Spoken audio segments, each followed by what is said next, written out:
ನಾವು ಮಧುರೆಗೆ ಹೋಗಿದ್ವಿ. ಅಲ್ಲಿಂದ ತಾಳಕ್ಕೂ ಕುಂಕುಮ ತಗೊಂಡು ಬಂದ್ವಿ.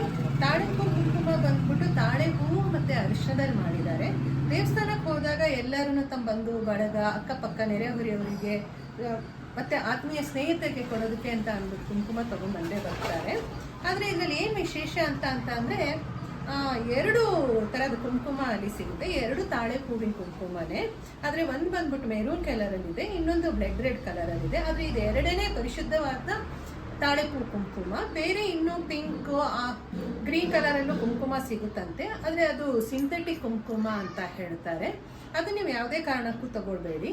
ಇದು ಕುಂಕುಮ ಬಂದ್ಬಿಟ್ಟು ಎಷ್ಟು ಪರಿಶುದ್ಧವಾಗಿದೆ ಅಂದರೆ ಆ ಸ್ಮೆಲ್ಲು, ಆರೋಗ್ಯ ತುಂಬ ಚೆನ್ನಾಗಿದೆ. ಎಷ್ಟು ಚೆನ್ನಾಗಿದೆ ಆ ಸ್ಮೆಲ್ಲು ಅಂದರೆ ಡಬ್ಬ ಓಪನ್ ಮಾಡಿದ ತಕ್ಷಣವೇ ನಮಗೆ ಆ ಕುಂಕುಮದ ಸ್ಮೆಲ್ ಗೊತ್ತಾಗುತ್ತೆ. ಅಲ್ಲಿ ದೇವಸ್ಥಾನಕ್ಕೆ ಮೀನಾಕ್ಷಿ ದೇವರಿಗೆ ಈ ಕುಂಕುಮದಿಂದನೇ ಅಲಂಕಾರ ಮಾಡ್ತಾರಂತೆ. ಅಲ್ಲಿ ಸುಂದರೇಶನ್ಗೂ ಮೀನಾಕ್ಷಿ ದೇವರಿಗೂ ಕಲ್ಯಾಣ ಆಗಿರೋ ದೇವಸ್ಥಾನ ಅಂತೆ ಅಲ್ಲಿ. ಅದು ಶಿವ ಬಂದ್ಬಿಟ್ಟು ಕನ್ಯಾದಾನ ಮಾಡಿರೋದು, ಶಿವ ಅವರಿಗೆ ಅಣ್ಣನಂತೆ. ಮತ್ತು ಈ ಕುಂಕುಮ ನೋಡಿ ಎಷ್ಟು ಚೆನ್ನಾಗಿದೆ, 2 ಬಣ್ಣನೂ.